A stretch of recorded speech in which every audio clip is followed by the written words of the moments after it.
non, il y a vraiment beaucoup de projets IA très intéressants qui vont sortir. Ouais, voilà, avec la petite mini sympa, celui du milieu là. Ouais, c'est ça, donc à droite. Watchlist projet IA. OK. OK. Et ouais, donc ouais, une petite liste de projets IA que je surveille. Donc, dedans, il y avait par exemple Genshin, dont on a parlé tout à l'heure. Ouais. Il y avait Modulus aussi. Donc, Modulus, c'est un peu comme Ritual et Aura dans l'idée, un espèce de coprocesseur ZK. Mais voilà, il y avait vraiment des grosses teams derrière. C'est du solide. Et ça, c'est toute une catégorie de projets IA qui n'existe pas vraiment encore aujourd'hui. Il y a peut-être des prémices de ça, mais donc voilà, tout ça pour dire qu'il y a une bonne partie des projets IA les plus intéressants sont pas encore de tokens, sont pas encore sortis. Bah, Donc, écoute, on va aller plus loin, maintenant que tu nous en parles, je pense que c'est hyper important. Donc OK, Nimble, très bien, c'est un agrégateur de toutes sortes de données. ouais, c'est ça, c'est données, Ritual, modèles, puissance de calcul, pour permettre aux devs d'aller dessus et d'avoir tout à disposition très facilement, à moindre coût, etc. Ritual du coup. Ritual, peut-être tu peux aller dans Product, dans l'onglet Ouais, Product là. En gros, là, si ouais, tu ça c'est en gros, c'est la V2 qu'ils veulent. Donc en gros, eux, à terme, ils veulent être un genre de layer d'exécution pour l'IA, donc avec leur ouais, propre VM. Donc tu vois, je parlais des alt VM aussi. Eux, c'est un ouais. espèce d'alt VM pour l'IA en gros. Donc ça, c'est la V1, c'est le stade aujourd'hui. En gros, c'est voilà, ça s'appelle Infernet. Donc en gros, Ritual aujourd'hui, c'est un réseau de nœuds. C'est pour ça que dans ma vidéo, vu qu'ils le mettent un peu en avant sur leur homepage, je dis que si vous y connaissez un petit peu, vous pouvez essayer de faire tourner un nœud sur leur réseau. Qui sait, il y aura peut-être un airdrop. Moi, c'est ce que je fais, j'en fais tourner 2. Et en gros, voilà, donc c'est un espèce de réseau de nœuds qui va amener, où tu vas pouvoir faire des calculs off-chain et prouver ça on-chain. Et donc ça, Mmh. au-dessus, c'est la V2 où ils veulent vraiment un truc beaucoup plus complet, très modulaire, interopérable. Voilà, ils parlent de risk taking, il y a tout qui va. Donc, et vraiment, voilà, donc c'est un Ritual coprocesseur, donc un coprocesseur pour l'IA, layer d'exécution pour l'IA. Et la team est assez balèze, tu vois, dans l'onglet team. En fait, c'est des anciens chercheurs, ingénieurs, de gros fonds d'investissement crypto ou de grosses boîtes. Oh, la team de fou. Donc, ouais, grosse équipe. Ils ont en advisor, ils ont le CEO de NIR, qui est celui qui est très chaud en IA. Ils ont le fondateur des Game Layers. Ils ont Arthur Hayes. Bon, après, Arthur Hayes, il est investisseur il est advisor dans beaucoup de pays. OK. Et, non, grosse team. Pareil, en Nimble, ils avaient une équipe plutôt sympa, un peu plus petite que celle de Ritual, mais assez sympa aussi. Ça j'aime bien, hein, là, tu me parles une langue qui me plaît beaucoup. Attends, je vais me garder ça au chaud. Ah là là, tu me hype, putain, let's go, continue. Et après, le troisième, c'est Aura. Donc, c'est un peu le même délire. En gros, Ritual, ils en parlent pas trop, mais de ce que j'ai compris, donc eux, leur technologie de proving, c'est du ZK. Et la plupart des coprocesseurs qui vont sortir, c'est des coprocesseurs ZK. Et la différence que Ouais. j'ai vue majeure avec eux, c'est qu'ils font du proving optimistique aussi, parce que c'est beaucoup moins cher, etc. Et puis, ils ont un espèce de truc qui fait entre deux, entre le ZK et l'optimistique. Et là, ce que tu vois, c'est en Ah, c'est gros. un Oracle IA, ils disent, OK.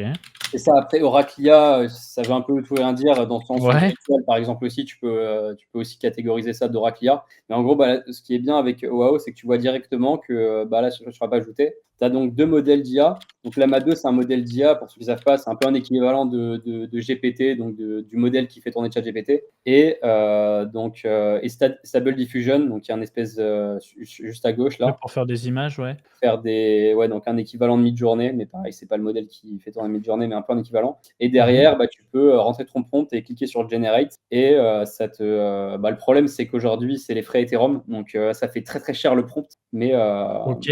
voilà un peu la preuve de concept qu'ils ont. Après, s'il y en a qui veulent farmer un airdrop, je crois qu'ils sont en Tu as espèce de. essayé ou pas?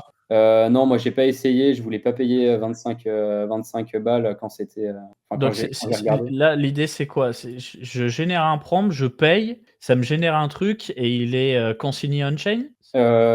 Consigné, c'est-à-dire en gros, ils vont pouvoir Pourquoi je paye pour avoir un prompt? C'est ça que je demande, en fait. tu vas prouver, ouais, pour faire une preuve que le modèle a bien été exécuté, et cetera, quoi. Qu'en gros, c'est D'accord. bien Stable Diffusion qui est exécuté. Et après, ouais, c'est ça, c'est pour amener le résultat on-chain, en gros. Enfin, le résultat, ils vont pas mettre l'image on-chain, mais Tu vois, ouais, dans du le coup, chat, on eux, nous dit, pareil, team de chercheurs, ingénieurs dans l'IA. Ils sont récemment intégrés avec Optimism et Polygon. Du coup, là, le prompt, il sera. Ça devrait le faire, ça sera mmh. faisable. Il y aura peut-être un airdrop aussi parce que eux, quand tu vas sur leur profil, tu as un système de points Et eux, ce qui est intéressant aussi, en gros, IMO, tu as vu ou pas le projet Neura de Non, Anchor? non. Bon, en gros, Neura, ce qu'ils introduisent, c'est l'IMO aussi. IMO, c'est Initial Model Offering, du coup. L'idée, c'est de pouvoir tokeniser un modèle d'IA sur la blockchain. Ça, ils le font avec le standard Ok. 7641, parce qu'en gros, c'est un système où tu vas pouvoir tokeniser le modèle et ceux qui donc, achètent des tokens du modèle, ils vont pouvoir, grâce au standard de token ERC Consommer le modèle. 7641, choper une part des revenus que génère le modèle. D'accord. Essayer d'incentiver la communauté open source, voilà, de faire un espèce de cercle vertueux où bah, les créateurs de modèles sont incentivés à faire les meilleurs modèles possibles, à les améliorer. Et puis derrière, ils Initial Model Offering. Ah Ouais, c'est ouais! ça. Et ils ont fait leur premier IMO il n'y a pas si longtemps. Et pareil, ça, tu vas pouvoir le trouver sur le site. Tu as la charte. Il a fait un petit x50, x60, je crois. De Après, quoi? il est De retombé. quoi? Ils ont fait Ouais, leur c'est ça, premier IMO donc, d'un projet qui s'appelle OpenLM. c'est ça. C'est un genre de modèle de langage. Donc, il a fait x60 parce qu'en gros, il est sorti à 1 million quand tu achetais des parts du modèle. Donc, c'était une valo, une FDV de 1 million. Il allait jusqu'à, je crois, 60 millions. Bon, là, il a un peu fondu, mais quand même. Ouais. Et donc, ça montre un peu l'intérêt qu'il y a. Et donc, bah, eux, ils font ça.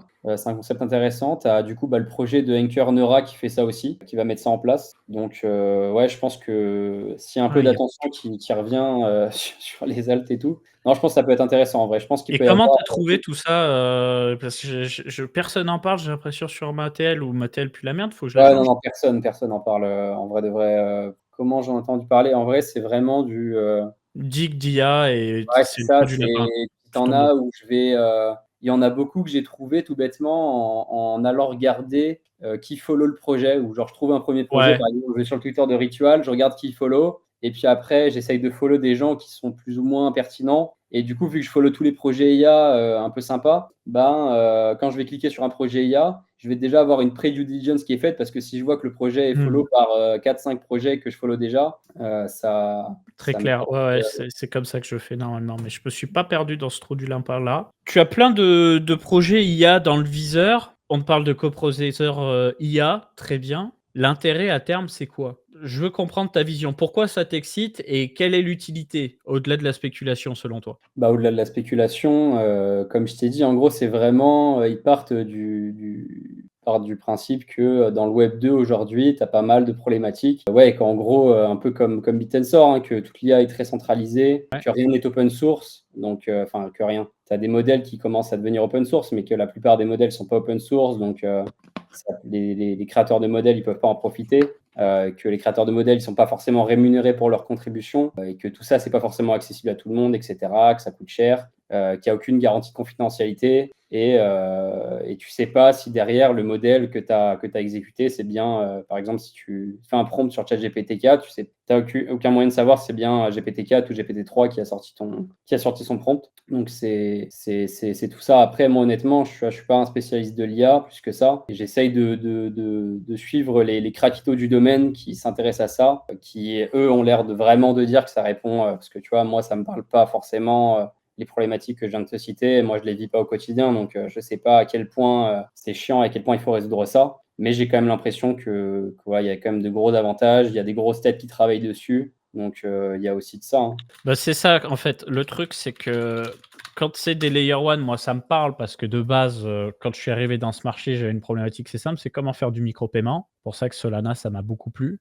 Pour ce qui est de la DeFi, bah, évidemment faire travailler son argent, récupérer du rendement, ça plaît, c'est logique. Pour ce qui est de l'IA, c'est là où ça se corse. C'est que, en fait, là où ça peut être intéressant, c'est qu'il y a plein de gens qui utilisent pas ChatGPT ou qui l'utilisent pas correctement et moi j'aimerais bien voir des alt ChatGPT ou des alt mid-journée, sauce, crypto, où on vient justement leverage peut-être tout ce qui est tokenisation, NFT et cetera et qu'il y aura toujours un côté spéculation, mais que les gens s'y retrouvent. Parce que pour le moment, c'est assez abstrait, tu vois? Quand tu regardes, par exemple, sur Coin Academy, on a fait une analyse récente. Excusez-moi, ça met un peu de temps à charger. Quand tu vas dans crypto, analyse de crypto-monnaie, tu peux voir notre analyse d'AESI, tu sais, qui est la fusion entre Ouais, ouais, ouais. Fetch, Océan et Singularity. Et du coup, donc on te résume les projets de base parce que l'idée, on te parle d'une fusion, mais en fait, tu auras quand même les 3 projets indépendants, c'est juste qu'ils vont avoir des projets en commun.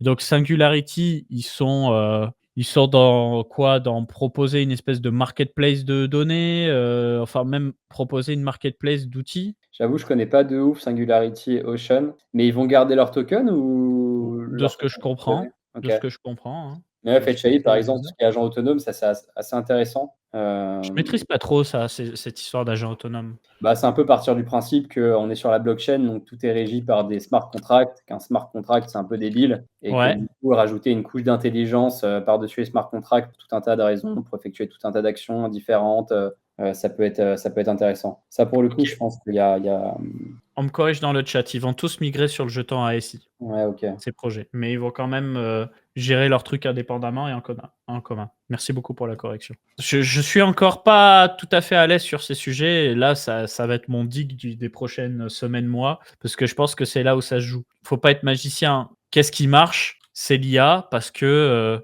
bah, on y voit un vrai intérêt. Je pense qu'il y a quelque chose à faire et qu'à un moment donné, peut-être que des grands groupes vont aller taper dans des infras ou s'inspirer de certaines infras. Parce que si on commence à bien gérer la confidentialité des données, permettre d'avoir des systèmes ouverts tout en gardant son côté à soi en tant qu'entreprise, tu vois, savoir bien jouer entre ce qu'on met à disposition des gens et ce qu'on garde pour nous, peut-être qu'il y a un merge qui va se faire, mais il faut être capable de bien l'identifier. C'est pour ça que je regarde tout ça. Mais le truc, c'est que pour le moment, tu vois, tu vas sur SingularityNet.